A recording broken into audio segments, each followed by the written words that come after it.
Not everything that breathes the ocean's air belongs to be captured. Some exist only to remind us of the silence we forgot to honor. The rain never seemed to stop in Lisbon that season.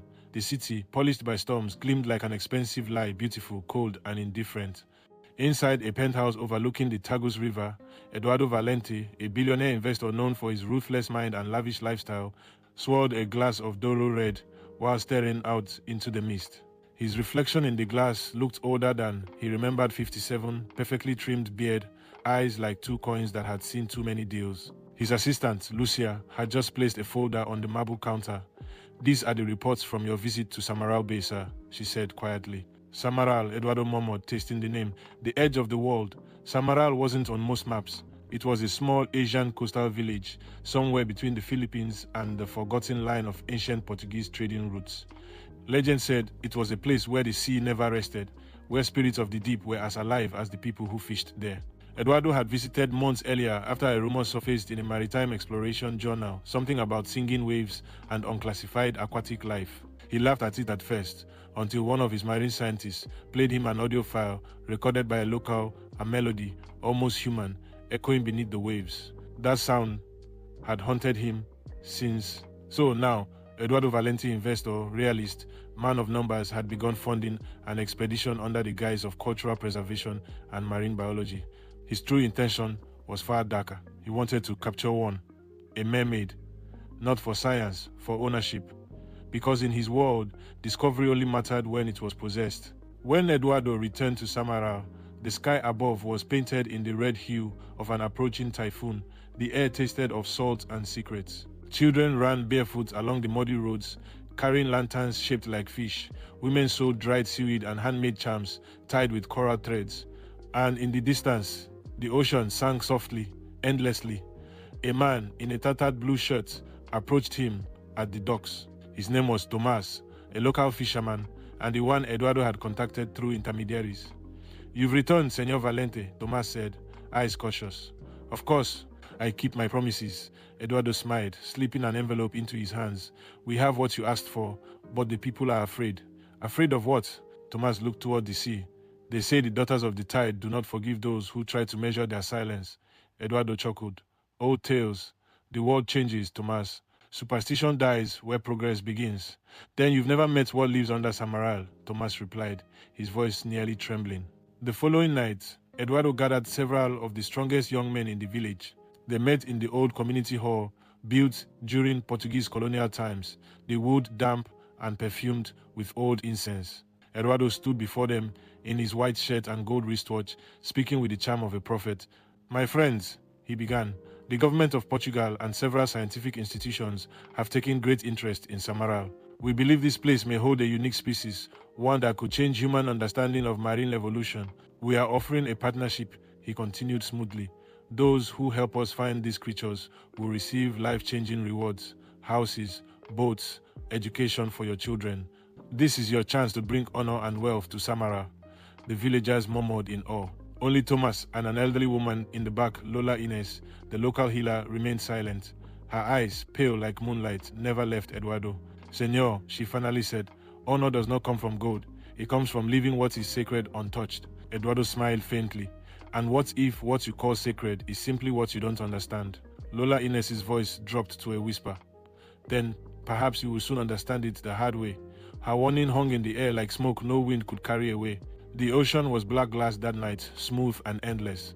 The moon glimmered through thin clouds as Eduardo and the hired villagers set out in 3 wooden boats. Lanterns bobbed on the water, and the only sounds were the rhythmic oars and the hum of the wind. They had nets, tranquilizers, and they devised a sonar emitter designed to lure whatever sang beneath the waves. Eduardo activated it. The sound that came out was haunting low, melodic, and ancient, like the hum of the earth itself. Minutes later, the sea began to ripple. Tomás gripped his oar tightly.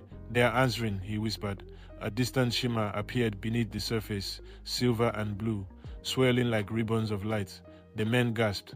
Then, through the glassy water, faces appeared neither fully human nor fully fish, eyes large and luminous, hair that moved like smoke underwater, and then they began to sing. The sound was intoxicating. The villagers froze, tears forming in their eyes, without reason. One by one, they dropped their nets, overwhelmed by something that felt like grief and beauty at once. But Eduardo, heart pounding with greed, threw his harpoon. It pierced the surface. A scream echoed through the sea, not human, but close enough to shatter every soul that heard it. The water turned red. Lightning split the sky. "Pull it in," Eduardo shouted. "No," Tomas screamed. "Stop. You don't know what you've done." But Eduardo's men obeyed. A shape rose from the water, half limp, scales glistening, eyes wide with agony. It was breathtaking, terrible, divine. And then, in a flash, the calm sea exploded. Waves rose like mountains. One boat was swallowed whole. Another split in two. The mermaid, or whatever she was, vanished beneath the chaos, leaving behind a single echoing wail that tore through every living thing. Eduardo's last memory before the waves consumed him was the sight of Lola Inez standing on the shore, unmoving, whispering prayers to the wind. The sea never forgets. It simply waits quietly, patiently, until the tide brings back what it is owed. The storm raged for 3 nights. When the sun finally rose over Samaral Bay, the world looked washed clean, but beneath the still water, nothing was the same. The villagers found debris scattered along the coast, shattered boats, broken nets, and a golden wristwatch that still ticked weakly among the shells. No sign of Eduardo Valente. The official story that spread weeks later was simple: a tragic maritime accident during a cultural expedition. But the villagers knew better. The sea had taken back what was stolen. Tomas stopped fishing. The ocean no longer sang. Even the wind seemed afraid to cross the shore. Only Lola Inez walked by the water at dusk, humming an old song, the same one the mermaids once sang. And then, one evening, she saw something impossible. A body washed ashore, pale and unrecognizable at first. The tide brought it in like a broken offering. It was Eduardo alive, somehow. His once perfect face was weathered, his eyes hollow, his hair bleached by salt. He coughed up seawater and sand, whispering words no one understood. "They spoke to me," he rasped. "They live beneath in the glass halls." Tomas found him and carried him to the healer's hut. For days, Eduardo drifted in and out of consciousness, muttering strange phrases in languages no one in Samaral recognized. When he finally awoke, Lola Inez was there. She sat beside his bed, grinding herbs. "You should have died," she said calmly. "Maybe I did," he murmured. "The sea wouldn't let me go." She looked at him with those pale eyes that seemed to see beyond the flesh. "Tell me what you saw." Eduardo stared at the ceiling, trembling. "At first, I thought I was drowning. Then, light. I was sinking, but it felt like falling into a dream. There were structures made of coral and glass, glowing like fire beneath water. I saw them. Dozens, hundreds. Not monsters, not fish people. Women with voices that carried sorrow like blood. They touched me, and I heard things that weren't words, but memories." He paused, his voice cracking. "They showed me ships from centuries ago. Portuguese ships, men in armor, spears, flags, hunting them, slaughtering them. My ancestors." Lola Inez's jaw tightened. "The curse was never meant for you alone, Signor Valente. It follows the bloodline of those who disturb the silence." Eduardo sat up weakly. "Curse, balance," she corrected. "What your kind took, the sea remembers. The daughters of the tide were once guardians, until greed taught them grief." He turned to her, desperation flickering in his eyes. "I can fix it. You cannot fix what you never understood." Over the next days, Eduardo wandered the village like a ghost. He stopped wearing his expensive watch and began sketching symbols in the sand shapes that looked like fish scales, spirals, and stars. Children whispered that he spoke to the sea at night. Some said they saw him standing waist deep in the waves, talking as if someone answered back. One night, Tomas followed him quietly. The moon hung heavy and silver. Eduardo stood in the surf, eyes closed. The water rippled strangely around him. "You shouldn't be here," Tomas whispered. "She calls me," Eduardo said without turning. "The one I hurt. She's not gone." Suddenly, the water behind him glowed faintly blue. A figure appeared beneath the surface, the mermaid. Her eyes, wide and sorrowful, met his. Eduardo stepped forward as if hypnotized. "Forgive me," he whispered. The mermaid's voice, when it came, was not heard but felt. "The sea does not forgive, it remembers." And then she vanished again, leaving only the echo of her words in the trembling air. The next morning, Eduardo approached Lola Inez's hut with a strange calm. "I know what I must do," he said. "I must return what we took." "And what is that?" she asked. "The belief that they were ours to claim." He pulled a waterproof case from his bag. Inside were his contracts, deeds, and expedition records. He had spent the night writing a formal renunciation, surrendering all his holdings related to Samaral Bay. "This place," he said, "belongs to the sea, not to men like me." Lola Ines nodded. "Then you understand the first lesson. Is there another? Always, the sea teaches until the day we drown." That night, Eduardo walked to the cliff overlooking the bay. He placed the case on the rocks and watched the tide take it away. For the first time, he felt peace. But peace in Samaral was never the end of a story. Weeks passed. The villagers began to notice changes. Fish returned to the shallows. The air smelled cleaner. The sea sang again softly, faintly, but Eduardo had grown different. His skin shimmered faintly under the moonlight. His voice carried a distant echo. Sometimes, when he blinked, his eyes reflected light like scales. One morning, Thomas found him at the edge of the pier, staring at his reflection. "Are you all right?" Thomas asked. Eduardo smiled, the calmest smile Thomas had ever seen. "Do you hear it?" "Hear what?" "The song beneath the silence." Thomas frowned. "You should rest." "I'm not tired," Eduardo said softly. "I'm home." He stepped forward into the water. At first, Thomas thought he would stop waist, deep, like always, but Eduardo kept walking. When the water reached his chest, Thomas ran forward, shouting, pulling at him, but Eduardo turned. His eyes were glowing, serene. "Tell them," he whispered. "Never disturb what watches in stillness." Then he disappeared beneath the surface, without splash, without struggle. The water closed gently, as if welcoming him back. They never found his body. Some nights, when the moon is full, the fishermen of Samaral swear they see a figure beneath the waves, a man with eyes like coins of light, guarding the shore. The sea no longer rages as it once did. But every generation is told the same story. There was once a rich man who thought he could own the ocean.